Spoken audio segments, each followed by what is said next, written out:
Bonjour, bonsoir à toutes et à tous mesdames et messieurs et bienvenue pour ce premier Marvel News de 2026. Bon, si vous vous intéressez un peu au MCU, à l'univers Marvel en général, vous savez que récemment, là depuis un petit mois, on a eu pas mal de trucs qui sont sortis. Et bon, on y reviendra plus tard. On commence tout de suite avec les rumeurs, vous le savez. Selon le scooper Daniel RPK, dont on relaie régulièrement les news ici puisqu'elles sont souvent exactes, Rosario Dawson reprendrait son rôle de l'infirmière de nuit, alias Claire Temple, dans Spider-Man Brand New Day. Il confirme aussi que Charlie Cox sera au casting du prochain Avengers Secret Wars, et Kelly Atwell aurait le plus grand rôle qu'elle ait jamais eu dans le film Avengers Doomsday.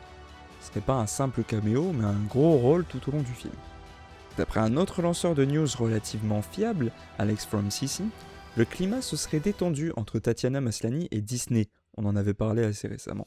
Si elle n'était pas prévue dans la première version du film, elle apparaîtrait peut-être finalement dans Doomsday par le biais de reshoots à venir dans les semaines qui vont arriver là bientôt. Comme dans chaque numéro, nous allons parler du tumultueux projet Blade, mais il semblerait que ce soit manifestement la dernière fois dont on va en parler, puisque le projet serait définitivement enterré. Mais attention, ça signifie pas qu'on verra forcément plus le Diurne dans le MCU, car il resterait attaché au projet Midnight Suns et Strange Academy qui sont toujours en développement. Idem pour le Black Knight interprété par Kit Harington vu dans la scène post-générique de Eternals, où on entendait la voix de Blade, Mahershala Ali tout du moins. J'ai d'ailleurs fait une très bonne vidéo sur les Eternals, si vous pouvez aller la voir, allez dans le i en haut à droite. Et on va terminer ces rumeurs par une théorie qui vient tout droit du Dr Strangelove en effet qui a écrit cette vidéo. Je vous lis ce qu'il m'a écrit. Et si tout ce qu'on entendait sur les différents réseaux sociaux était actuellement vrai, et à la fois faux? Pour nous, il semblerait juste que les règles du voyage dans le temps de l'MCU aient changé après les événements de la série Loki. En effet, si vous avez regardé cette excellente série, vous conviendrez que le MCU fonctionne désormais sur un système d'écrasement du passé, plutôt que par simple création de nouvelles branches. Un modèle s'alignant avec les mécaniques déjà vues dans Days of the Future Past ou Agents du Shield, et rendant le multivers plus stable, cohérent, en s'éloignant du système des versions alternatives infinies. Ainsi, les événements de Spider-Man No Way Home auraient de véritables conséquences sur les timelines originales, celles de Sam Raimi et de Mark Webb. Les personnages sauvés ne seraient plus de simples copies préservées dans des univers parallèles, mais bien des versions originales transformées. Cette conception donnerait alors un sens émotionnel fort au sacrifice de Peter Parker. Son geste ne supprimerait pas toute la souffrance passée, mais permettrait d'éviter celle qui est dans le futur inutile. Très belle théorie de la part du Dr Strangelove, on aime beaucoup. N'hésitez pas à nous dire ce que vous en avez pensé dans les commentaires avant qu'on passe aux news. Bon, comme vous le savez, depuis ces dernières semaines maintenant, on a le droit, toutes les semaines, pour ceux qui ne le savent pas, au trailer d'Avengers Doomsday.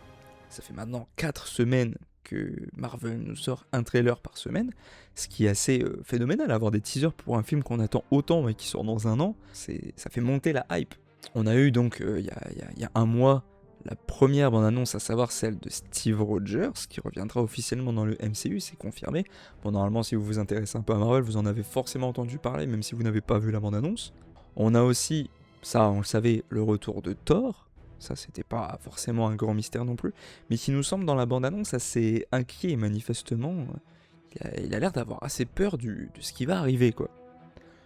On a eu ensuite, la semaine dernière, le trailer par rapport aux X-Men qui vont revenir, bon, qui était bien sûr annoncé au niveau de la vidéo, du live avec les chaises, là, on savait qu'ils allaient revenir, mais un trailer assez prenant, qui d'ailleurs est mon préféré pour l'instant. Et nous avons eu donc hier, au moment où je vous parle, donc le 13, la bande-annonce qui nous présentait les Wakandais. On a eu aussi dans cette bande-annonce Namor, et on a eu aussi Ben, donc la chose des 4 Fantastiques. Tout ça nous annonce pas grand chose en soi, à part certaines rencontres entre certains personnages, mais ça ne nous donne pas vraiment d'indications précises vers là où le film va se diriger. Il paraît qu'il y aurait d'autres trailers à venir, il paraît aussi que les Rousseau auraient dit qu'il y avait beaucoup de choses cachées là-dedans qu'on n'aurait pas remarqué au premier abord, donc bon, quelles sont vos théories? Qu'est-ce que vous avez vous remarqué? Quel est votre trailer préféré jusqu'à maintenant? Je suis curieux d'en savoir un peu plus sur ce que vous allez nous dire là-dessus dans les commentaires. Bien qu'on avait convenu de ne plus aborder d'autres sujets que le département cinéma de Marvel, on pourra quand même signaler dans ce numéro la réalisation par Kevin Feige de couvertures variantes pour l'événement Endgame de la ligne Ultimate en comics Ce qui est d'ailleurs assez intéressant et plutôt original pour le coup. Il y a quelques semaines, on vous avait annoncé la présence de Doorman dans la série Wonder Man. On sait maintenant qu'il sera interprété par l'humoriste Byron Bowers. Confirmation à demi-mot, on va dire, de sa participation à Doomsday pour Owen Wilson, via son compte Instagram, où il a publié un concept art inédit de lui en Mobius. Alors, est-ce que c'est juste comme ça, ou bizarrement ça tombe bien quand les trailers sortent À voir. Marvel Studios a officiellement dévoilé le nouveau logo pour le retour à venir de The Punisher, interprété par John Bernthal.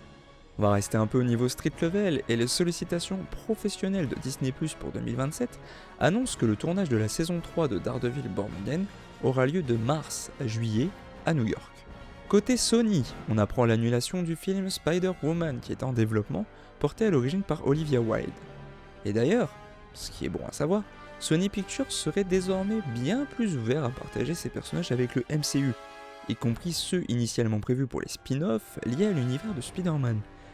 Ils ont peut-être compris que le MCU traitait bien mieux leurs personnages que eux-mêmes, donc bon, il serait temps de s'en rendre compte, hein, Sony, vraiment, on arrive un peu après la guerre. Bon voilà, mesdames et messieurs, c'est tout pour les vraies news de cette semaine. C'est vrai que les trailers ont assez occupé nos esprits ces derniers temps. Donc on passe maintenant aux déclarations. Lors d'une récente interview à XXX, James Gunn, l'actuel boss de DC, a révélé qu'il était consultant sur tous les films Marvel, de Spider-Man Homecoming jusqu'à Doctor Strange. Franchement, le mec était impliqué quoi. Eman Esfandi, qui était connu pour son rôle d'Ezra Bridger dans la série Ahsoka, a annoncé au Golden Globe avoir rejoint la distribution du film Spider-Man Brand New Day, sans révéler son rôle. Certains pensent qu'il y incarnerait le nouveau petit ami de MJ, peut-être même Paul Rabin, un rival de Peter très controversé dans les comics. Quant à Charlie Cox, notre Daredevil, il a déclaré qu'il avait probablement lu tous les comics existants à ce jour concernant son personnage. Pareil, trop impliqué aussi, le mec est trop fort. Au moins on peut pas dire qu'il s'intéresse pas à son personnage. Après son retour dans Captain America Brave New World, Tim Blake Nelson a exprimé son souhait de ne pas attendre à nouveau 16 ans avant de reprendre son rôle de Samuel Stern, alias le leader. Le personnage, actuellement détenu au Raft, a teasé l'arrivée de mystérieux autres dans une scène post-crédit qui pourrait être liée aux événements d'Avengers Doomsday. Alors est-ce qu'on le reverra dans le film? Est-ce qu'il apparaîtra? Ça pourrait être cool. Le leader dans les comics, c'est un personnage qui est assez important tout de même. Et enfin, on va un peu reparler de comics sans vraiment le vouloir, parce que bon, les univers sont tellement liés, parce que David Michelini, alias le co-créateur de Venom, a déclaré qu'Alan Ritchson ferait un Eddie Brock Venom parfait. J'ai vu des photos et des vidéos de cet acteur, notamment torse nu, qui correspond exactement à la version physique et charismatique que j'imaginais pour le personnage. Cette déclaration intervient alors que la trilogie Venom avec Tom Hardy s'est achevée en 2024, laissant place à une potentielle nouvelle version du personnage dans le MCU. Vous en pensez quoi de ce casting? Est-ce que ça vous chaufferait ou est-ce que, au contraire, c'est pas top? Dites-nous tout. Bon voilà, mesdames et messieurs, ce sera tout pour ce court numéro des Marvel News. Mine de rien, je pense que les teasers de Doomsday nous ont pas mal occupés ces derniers temps. Et du côté de Marvel, c'est déjà assez de choses à publier, ça a déjà fait un peu le buzz hein, quand même, on va pas se mentir, puisque le premier trailer a amassé 17 millions de vues, le deuxième 17 millions de vues, le troisième 14 millions, et celui qui est sorti hier au moment où je vous parle est déjà à quasiment 7 millions de vues. Donc bon, Marvel connaît bien sa communication, ils savent ce qu'ils font. Donc mesdames et messieurs, en attendant de nouvelles news, n'hésitez pas à aller voir mes précédentes vidéos, aller voir les différents numéros des Marvel News qu'on a publiés. Des fois il y a des trucs dont on parle qui sortent officiellement plusieurs mois plus tard. On tient à se féliciter d'ailleurs, le Dr Strangel et moi, pour dire quand même que la plupart des news qu'on vous donne sont toujours vraies. Rares sont les fois où on vous a annoncé des trucs qui ont vraiment floppé, enfin mis à part au début des Marvel News. Mais voilà, en tout cas on espère que vous nous considérez comme une source sûre d'infos. Et on vous attend à la prochaine pour un nouveau numéro. N'oubliez pas de vous abonner, de lâcher un petit pouce bleu, un petit commentaire et d'activer la cloche pour être au courant dès qu'on sort une nouvelle vidéo. Et n'oubliez pas le mot de la fin parce que moi je ne l'oublierai pas. Bonne soirée.